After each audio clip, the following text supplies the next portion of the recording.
there are certainly some Republicans who have been left behind by their party, and they contributed to my campaign. After almost every single one of my events, someone will come up to me and say, I'm actually a Republican. I guess it's a secret.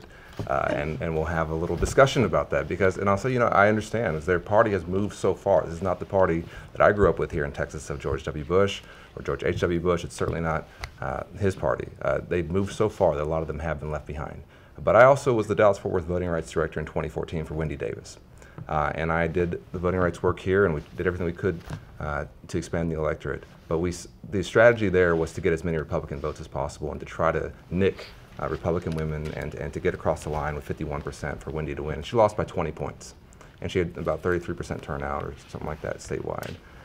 And part of that, I think, is because we didn't play on Wendy's strengths. We didn't allow her to grow the base and to do some of the things I think Beto is doing now, to be honest, statewide, and some things that have to be done in this district by taking our campaigns and taking our message to the non-voters and expanding the base. So there's no reason we can't do both. And the latest poll shows, public poll shows, a Democrat would beat Pete Sessions by 5 points. So it's actually expanding on the win that Clinton had over Trump in this past election.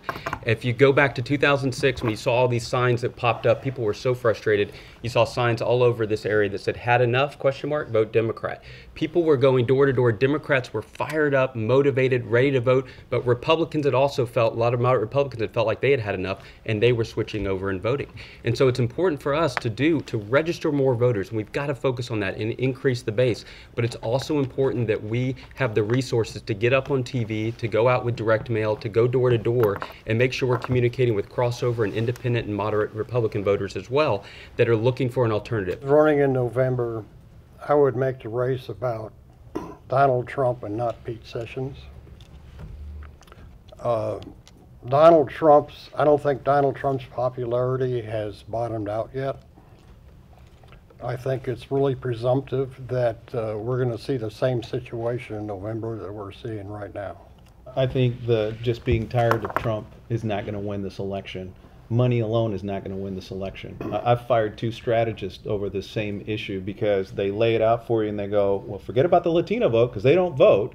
Forget about the 18 to 25 because they don't turn out. But I think that's the mistake our party continues to make. And that's why it's more work. Yeah, I'm out there knocking on more doors. But I tell you what I'm finding out when I knock on those doors, that a lot of Republicans, because it turned out the Democrat moved out, some of them will slam the door in your face, but some of them will go, you know what, it's time for Pete to move on.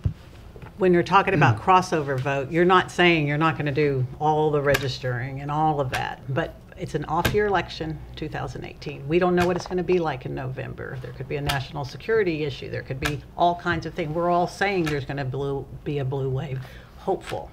But in order to win this gerrymandered district, you're probably going to need crossover vote. And I worked for Bill White when he ran for governor here in 2010. We got crossover vote. I was in rooms all over North Dallas where I had 80, 90 business people, independent and conservative business people that liked Bill White. And we had better numbers than we did with Wendy. And I worked in 2008 when Barack Obama, I worked for Barack Obama when we did the primary here. We had everybody out. It's not going to be like that. We have to have somebody that will allow Republicans to cross over. I wouldn't have gotten in this race if I didn't believe that, and that's why we can win. I've had knowledgeable pollsters tell me that whoever wins this race is going to need 15% of the swing vote from the Republicans. I'm not counting on the 5% swing, the blue wave swing. I'm not counting on us doing a great job of turning out the vote and registering new voters. I just think that it's incumbent upon all of us to invest everything we have, all of our emotion, all our energy, and all our intellect to take this seat back regardless of what the odds are.